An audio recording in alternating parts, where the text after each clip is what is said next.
Hello students, in this lecture you will learn to find the potential of the charge configuration, that is system of charge distribution, by using what is known as method of electrostatic images. Now in this method one can find the potential without solving the Laplace's equation. Now let us see what is the meaning of method of images. How to find out electrostatic image. I'll give here a very simple explanation, avoiding all technical parts involved as they describe in the textbooks. I'll give you a simple explanation. Now suppose you have a conductor, this is a conductor, and this is the surface of the conductor. Now for a conductor, as we have seen in the previous chapter, these charges resides on the surface. So inside there are no charges. So now here what happens is the potential inside is same as potential on the surface, and surface of the conductor is a equipotential surface. So this phi naught is same everywhere, equipotential surface.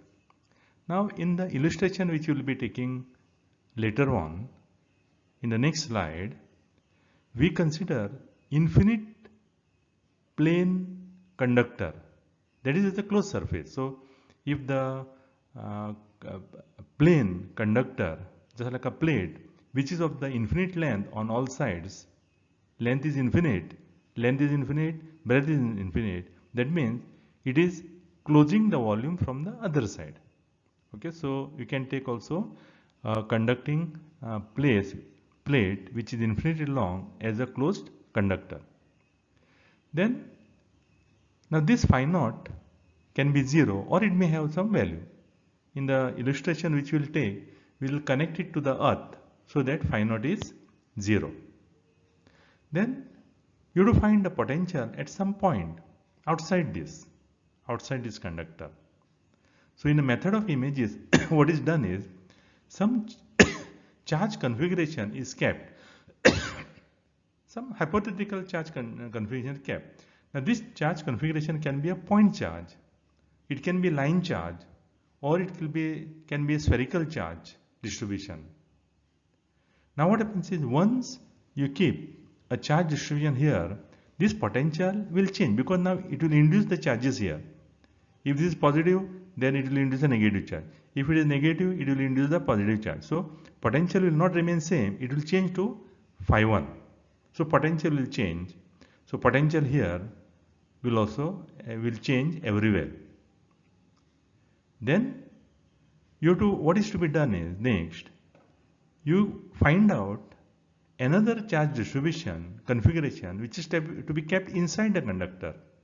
Inside, imagine that some charge configuration is inside. And if this is a point charge, this should be also point charge. If this is a line charge, this should be also a line charge. It is kept inside, and at what distance it is to be kept. And the value of this charge and distance should be such that the potential here, which had changed earlier because of this, comes back to the original value. So come back to the original value. In fact, what will happen? Normally what happens is, if this is Q1 is positive, then Q2 will be negative. Now this charge configuration which is required to bring the potential back to the earlier value is called as the image charge of Q1. Q2 is the image charge of Q1.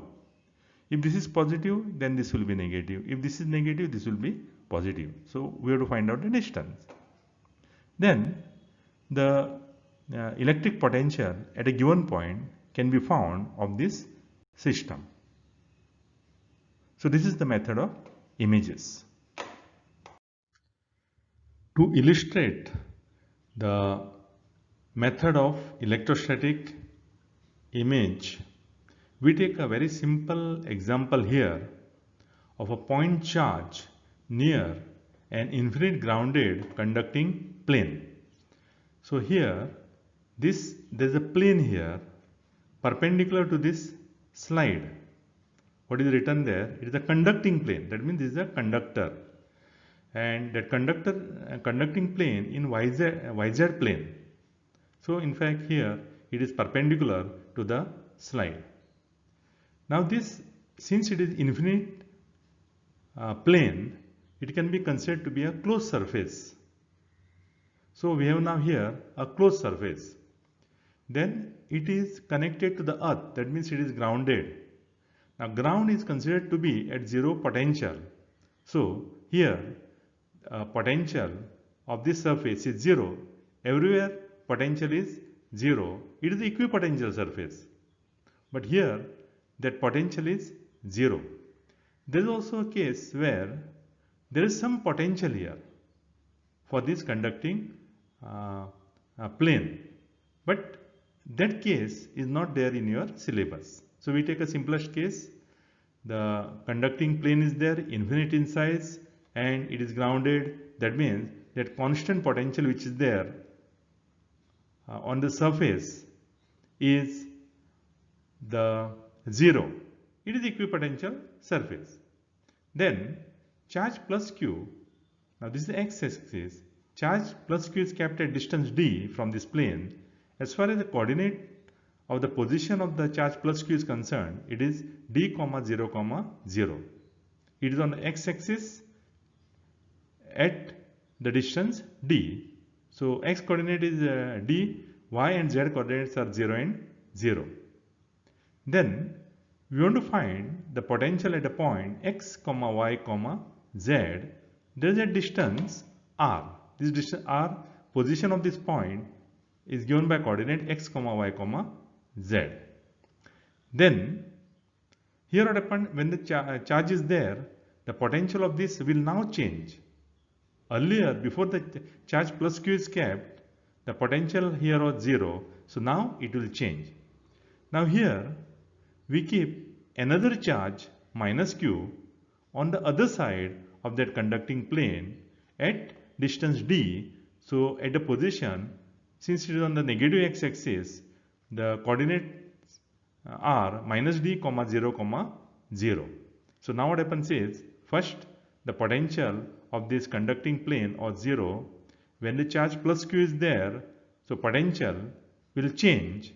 So potential at this point will change. So and when you keep charge minus q, then what will happen is the potential of this conducting plane will again become 0.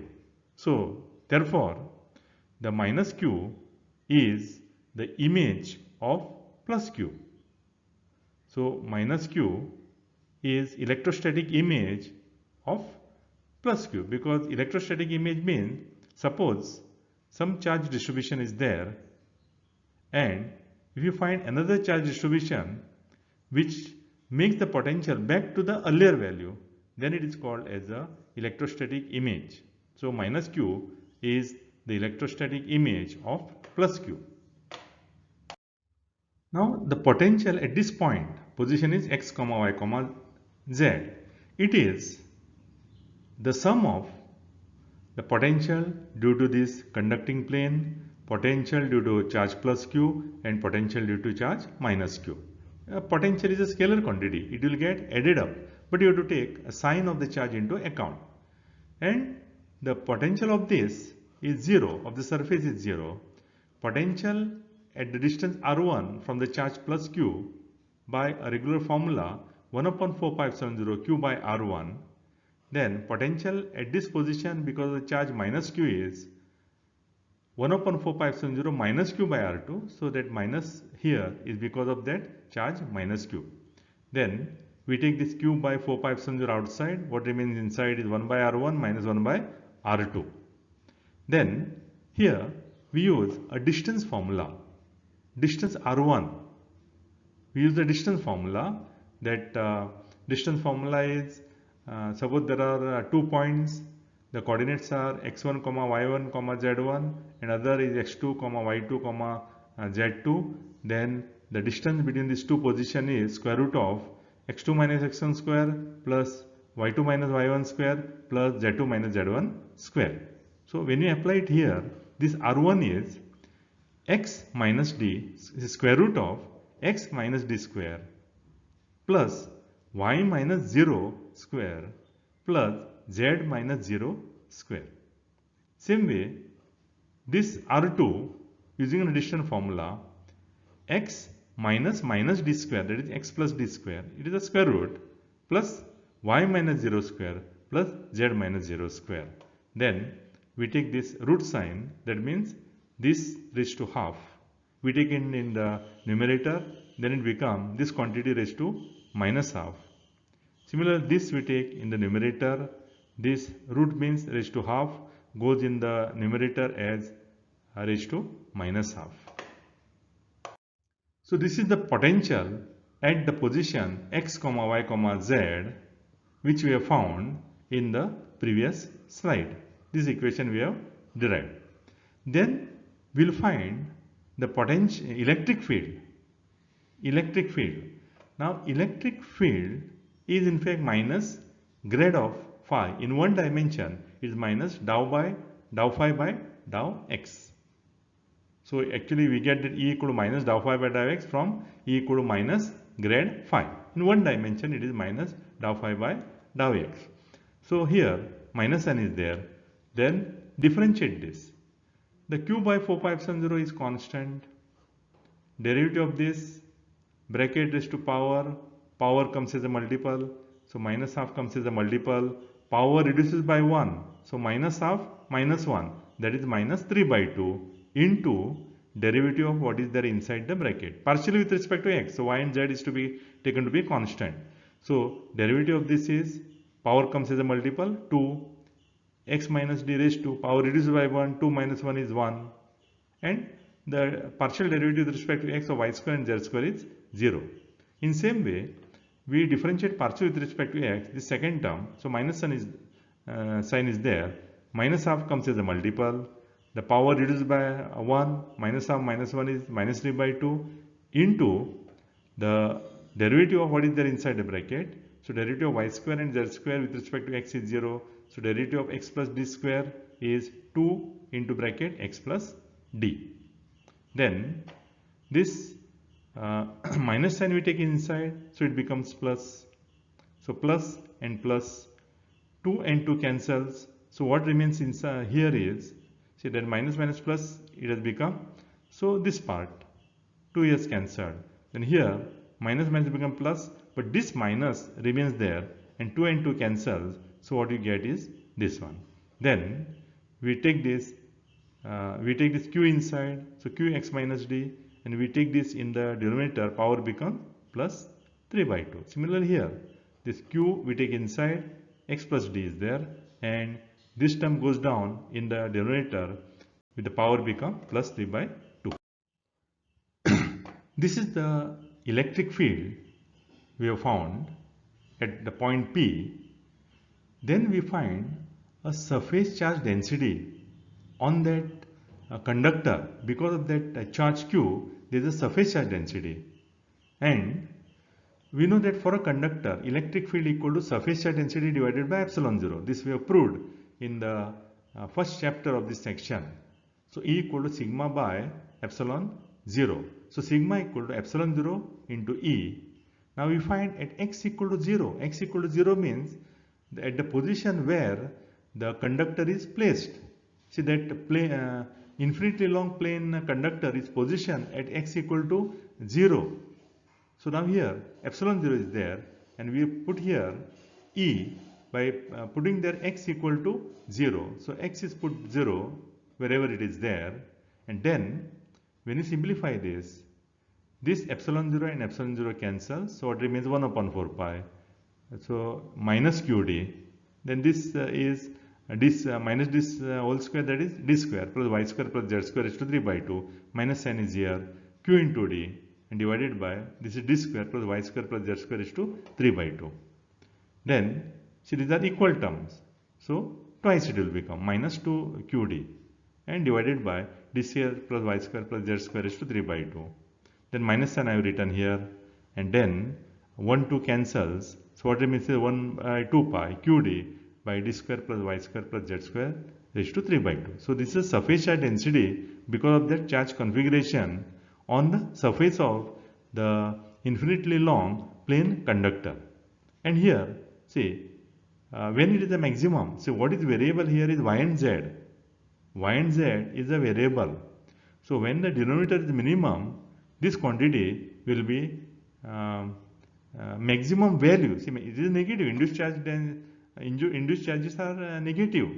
Induced charges are negative because the charge plus q is kept. So on the conducting plate, there will be negative charges, and that has become by the induction. So there is negative surface charge density, and when the denominator is maximum, minimum, then the surface value of the surface will be maximum, and this denominator is minimum when y equal to z equal to 0. So then the magnitude of the surface charge density will be the maximum. Next, we have to calculate a total induced charge on the conducting plate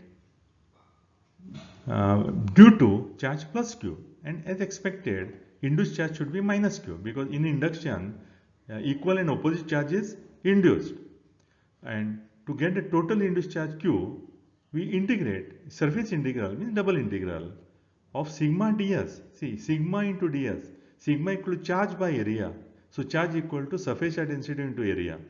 So take a sigma ds, integrate, and take a surface integral, that is a double integral. Then we have proved in the previous slide that sigma is this, sigma is this. Then you have to integrate in the yz plane in the polar coordinate. See, polar coordinate, two-dimensional polar coordinate is r and theta, three-dimensional r, theta and phi. So here polar coordinate r and theta, and you must have studied in mathematics that area ds, that area element is r dr d theta, and r square equal to y square plus z square. Here we are not proving it, but it is a part of the what are called as the polar coordinate. Polar coordinate is similar to the spherical coordinate system, only it is a two-dimensional. So now here, since the two variables r and theta is a variable, so this surface integral is a double integral. R, the value will go from 0 to infinity because that the plane is infinite plane, and the theta is going from 0 to 2 pi, 360 degrees. Then we substitute here the sigma as minus 1 by 2 pi qd by d square plus y square plus z square equal to r square raised to 3 by 2, and ds is r dr d theta. Then we separate this part. So the terms containing r we take under this integral from 0 to infinity, and term containing theta under this integral 0 to 2 pi. Then when you integrate 0 to 2 pi of d theta is theta, and when you substitute the limit 2 pi minus 0, that is 2 pi, then this 2 pi cancels, and what we get here is integral 0 to infinity minus qd by d square plus r square is to 3 by 2 r dr, and that minus qd comes out because it is a constant, it comes out of the integral. And if you integrate this 1 r by d square plus r square raised to 3 by 2, I am not going to integrate that physically, but the result is like this, minus, you might have done this in mathematics, calculus, it is minus 1 by d square plus r square raised to half. Then substitute the upper limit. So this first minus minus becomes plus. When you substitute the upper limit, r equal to infinity, so this term becomes infinity, 1 by infinity. Then when you put r equal to 0, d square raised to half is d, 1 by infinity is 0, then so minus, so d and d cancels, and what you get is minus q, and it is expected that you should get it minus q.